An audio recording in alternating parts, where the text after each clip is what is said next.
श्री ज्योतिर्मय सिंह महतो जी पुरुलिया के प्रत्याशी, श्री सुनील रुद्र मंडल जी, विवेक रंगा जी, श्री सुशांत चौधरी जी, सत्यनारायण मुखर्जी जी, नीलादेश्वर दाना जी, चंदना बाउरी जी, विवेकानंद बाउरी जी, कमल कांता हंसदा जी, श्री नादियार चंद्र बाउरी जी, सुजीत अगस्ती जी, विवेकानंद पत्रा जी, श्याम पद मंडल जी, विद्यासागर चक्रवर्ती जी और यहां मंच पर उपस्थित सभी वरिष्ठ सज्जन वृंद और इतनी बड़ी संख्या में एकत्र आए देवी और सज्जनों, माताएं, बहनें और मेरे नौजवान साथी, अपना देर सौभाई के नमस्कार।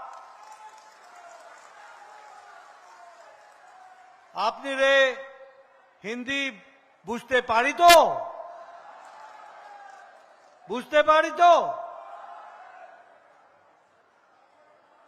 मित्रों,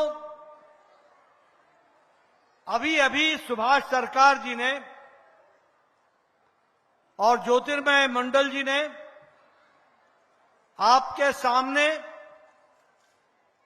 जो काम किया है उसको रखने का काम आपके सामने उन्होंने किया। 10 साल में मोदी जी के नेतृत्व में 2 बातों का फर्क आया, 2 बातों का में अंतर आया। 10 साल पहले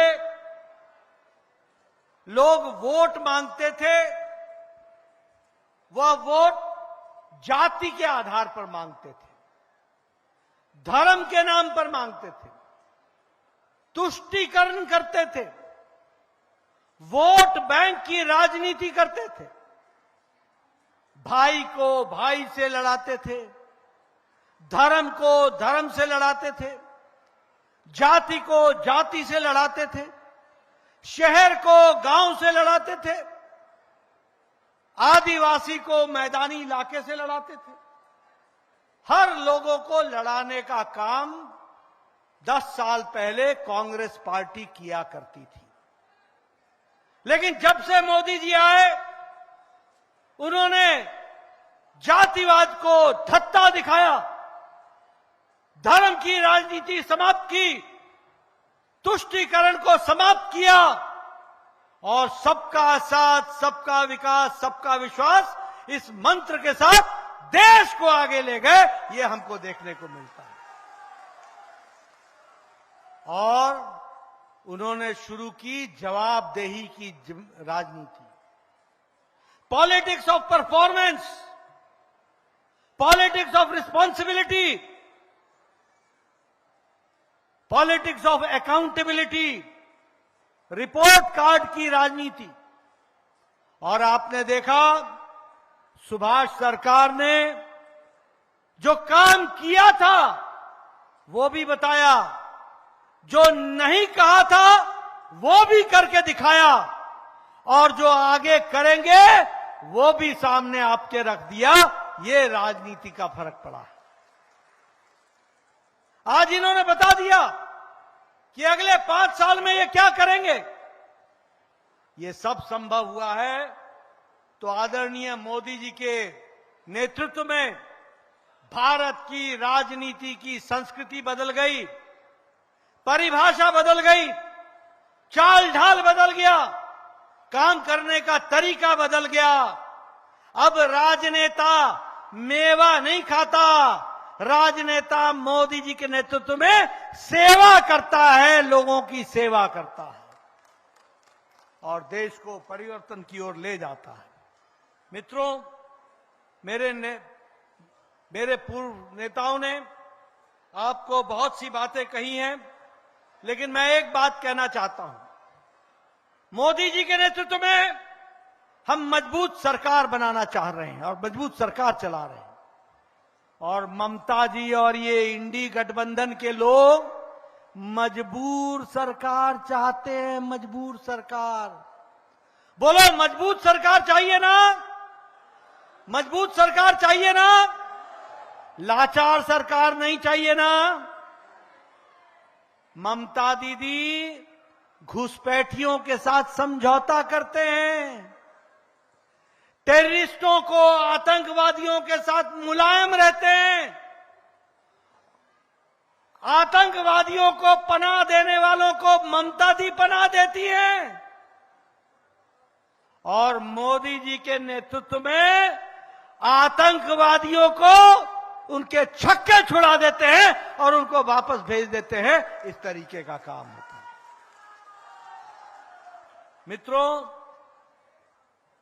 कश्मीर में मजबूर सरकार आतंकवादियों को बुला के नाश्ता करा के प्रधानमंत्री से वार्तालाप कराती है, और मोदी जी की मजबूत सरकार कश्मीर में आतंकवादियों को गिरफ्तार करती है और धारा 370 को धाराशाही कर देती है। ये अंतर आता है। मित्रों, मजबूर सरकार में हर दिन भ्रष्टाचार होता है। टीचर भर्ती घोटाला, क्लर्क भर्ती घोटाला, मंत्रियों के घर से नोट के जखीरे निकलते हैं। पार्था बाबू मालूम है ना आपको? मालूम है ना? ये नोट के जखीरे निकलते हैं, नोट के। और मोदी जी के राज में 10 साल में एक भी भ्रष्टाचार का काम नहीं होता। ये हमारी सरकार है। इसलिए मजबूत सरकार और मजबूर सरकार में हमको अंतर समझना पड़ेगा। पहले घरों में बिजली नहीं थी, बिजली, नो इलेक्ट्रिसिटी, और मजबूत सरकार में मोदी जी के नेतृत्व में आज 18,000 गांवों में बिजली पहुंची और 2.5 करोड़ लोगों के घरों में बिजली पहुंचाने का काम किया तो प्रधानमंत्री मोदी जी ने किया। आज कोई बिजली के बगैर नहीं है, सबके घर में बिजली है। और मैं आपको एक खुशी की बात बताऊं, सुभाष सरकार को जिता देना, ज्योतिर्मय मंडल को जिता देना, प्रधानमंत्री जी तीसरी बार प्रधानमंत्री बनेंगे और आपकी बिजली का खर्चा 0 हो जाएगा, 0 हो जाएगा। कोई बिजली का बिल नहीं आएगा, कोई बिजली का बिल नहीं आएगा। ये कैसे होगा? ये ऐसे होगा कि प्रधानमंत्री जी ने तय किया है, पीएम सूर्य हर घर बिजली मुफ्त योजना। हर घर पर सौर ऊर्जा लगेगी, हर घर पर सरकार लगवाएगी और आपको सौर ऊर्जा की बिजली मिलेगी। और जो बिजली आप खर्च करने के बाद बच जाएगी, वह बिजली सरकार खरीद लेगी और आपको उसकी आमदनी हो जाएगी। ये अंतर आ गया है। मित्रों, पिछले 10 साल पहले, पिछले 10 साल पहले गांव में पानी नहीं था। आज 11 करोड़ घरों में हर घर नल, हर घर जल मोदी जी ने पहुंचाया है। हर घर नल, हर घर जल। पहले हमारे को अन्न नहीं मिलता था। आज आपको जानकर खुशी होगी कि मोदी जी के नेतृत्व में आज 80 करोड़ की जनता, 80 करोड़ की जनता को 5 किलो गेहूं या 5 किलो चावल और 1 किलो दाल मिल रही है। 1 किलो दाल।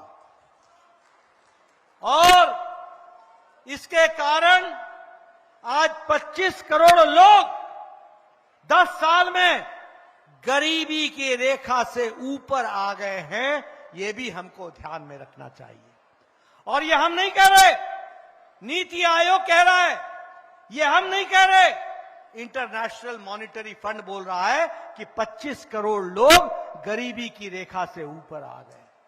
और मित्रों, आप ज्योतिर्मय को जिताना, सुभाष सरकार को जिताना, मोदी जी के नेतृत्व में दाल में और तेल में भारत 5 साल में आत्मनिर्भर हो जाएगा, आत्मनिर्भर हो जाएगा। इस तरीके से काम चल रहा है।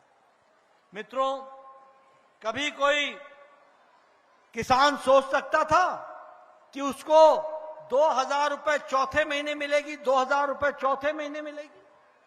नहीं सोच सकता था। लेकिन आज प्रधानमंत्री मोदी जी के नेतृत्व में 11 करोड़ किसान को 2000 रुपए हर चौथे महीने उसके बैंक के खाते में जा रहा है और 2.5 लाख करोड़ रुपए किसानों के खाते में मोदी जी ने पहुंचा दिया है, किसानों के खाते में पहुंचा दिया है। और ये दुख की बात है कि ममता दीदी बोलती थी प्रधानमंत्री किसान सम्मान निधि होबे ना, होबे ना, होबे ना। 3 साल तक आपको मिलने नहीं दिया, आज 3 साल के बाद आपको मिल रहा है। ये जो आपको प्रधानमंत्री गरीब कल्याण अन्न योजना मिल रहा है, इसको हम आप तक पहुंचाना चाहते हैं, लेकिन टीएमसी के गुंडे, ये चौल चोर, ये टोलाबाज इसको रोकने का प्रयास कर रहे हैं। बोलो, ऐसे टोलाबाज को समाप्त करोगे ना? छुट्टी करोगे ना? ये चौल चोर को घर बैठाओगे ना? मित्रों, मैं एक बात और आपको बताना चाहता हूं। प्रधानमंत्री जी ने इस देश में बीमारी से, गंभीर बीमारी से लड़ने के लिए गरीब लोगों को, 50 करोड़ लोगों को हर साल गंभीर बीमारी से लड़ने के लिए 5 लाख रुपए का हेल्थ कवर दिया। लड़ने के लिए 5 लाख रुपए हर साल उनके पैसे की व्यवस्था की। लेकिन ममता दीदी आयुष्मान भारत होबे ना, होबे ना, होबे ना। 1 करोड़ 25 लाख लोगों को ये आयुष्मान भारत से वंचित रखने का काम, ये कुत्सित प्रयास ममता दीदी ने किया। गरीबों को उनका हक लाने के बीच में उन्होंने रोड़े का काम किया। बोलो, ऐसी सरकार को रहने दोगे क्या? रहने दोगे क्या? आप फिर से मोदी सरकार बनाओ। हम आयुष्मान भारत में आपको 5 लाख रुपए का हेल्थ कवर गंभीर बीमारी से लड़ने के लिए देंगे। एक बात और बोलना चाहता हूं, ज्योतिर्मय को जिता देना, हमारे सुभाष जी को जिता देना, सुभाष जी को जिताना। और याद रखना, सुन ले हमारी माताएं बहनें, सुन ले हमारे नौजवान साथी, आपके घर में जिस किसी की भी उम्र 70 साल से ऊपर की हो गई है, कोई भी बुजुर्ग, कोई भी माता, कोई भी बहन, किसी भी जाति के, किसी भी धर्म के, किसी भी इलाके के और किसी भी आमदनी के साधन के हो, अमीर हो या गरीब हो, मोदी जी के तरफ से आयुष्मान भारत में हर साल उसको बीमारी से लड़ने के लिए 5 लाख रुपए की व्यवस्था की जाएगी। 5 लाख रुपए की है। मित्रों, ये विकास की एक नई कहानी है जो हम आगे रख रहे हैं। आज भारत जब अमेरिका की अर्थव्यवस्था लड़खड़ा रही है, जापान की आर्थिक स्थिति ठीक नहीं है, यूरोप में मुसीबत है, रशिया में मुसीबत है, वहां भारत मोदी जी के नेतृत्व में 11वें नंबर की अर्थव्यवस्था से बढ़कर आज 5वें नंबर की अर्थव्यवस्था बन गई, 5वें नंबर की।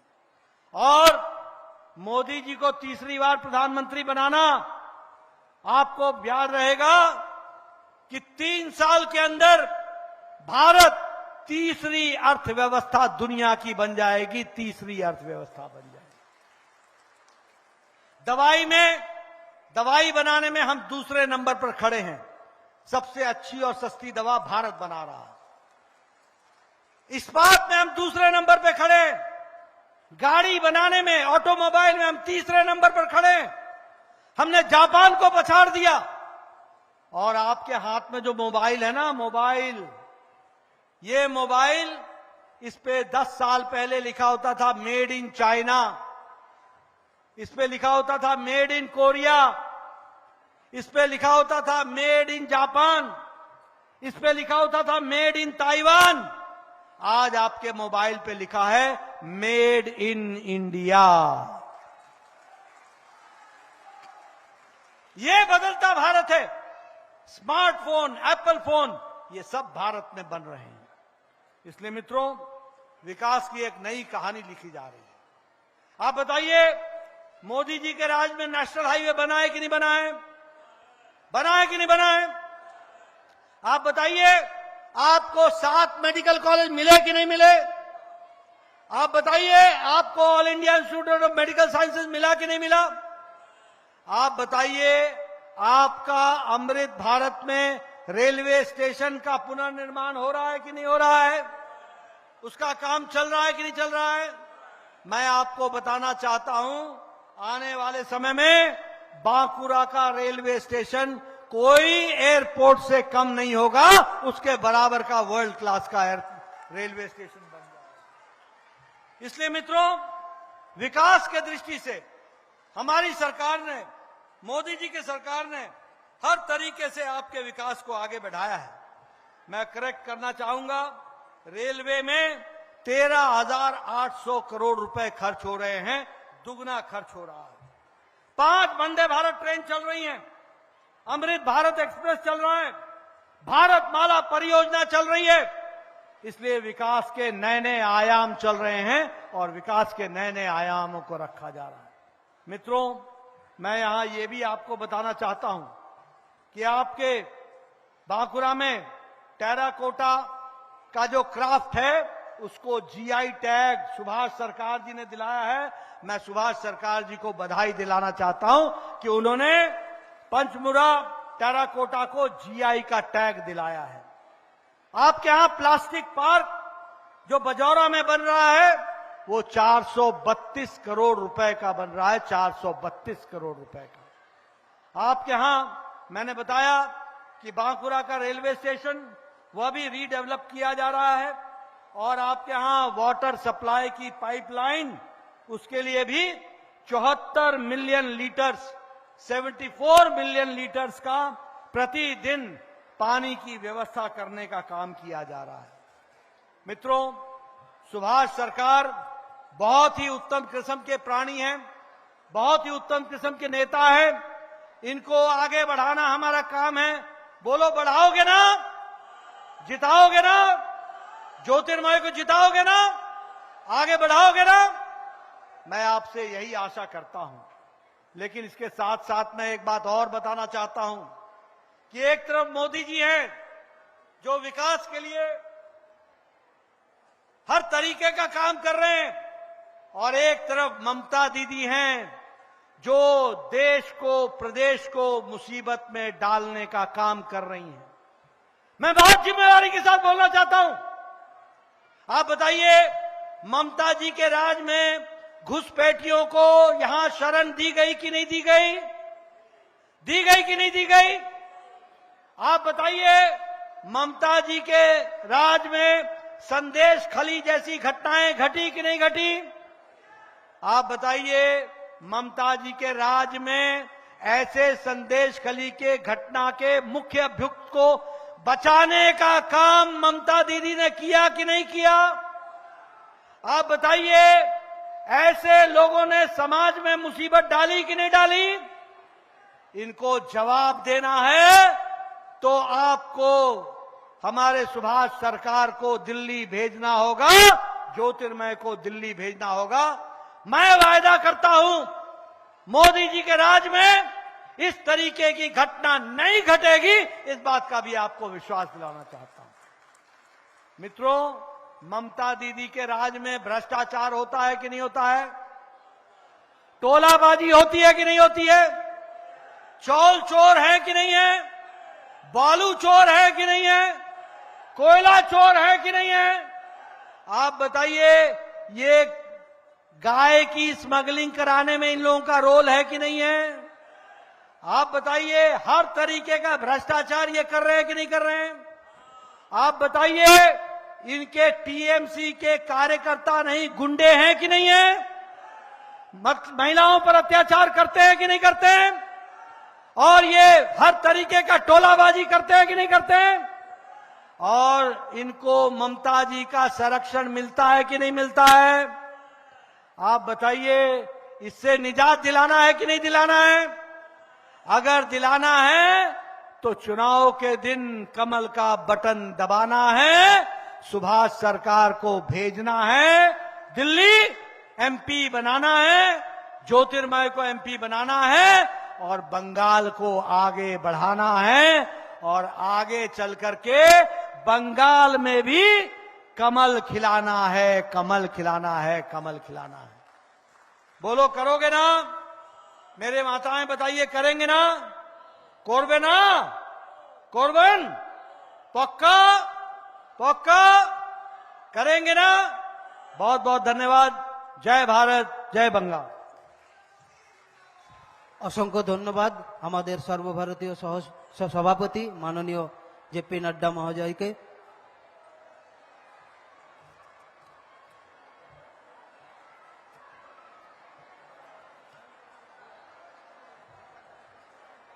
যারা এই সভা মঞ্চে এসেছিলেন এই রোদকে উপেক্ষা করে সকলকে নত পুস্তকে প্রণাম জানিয়ে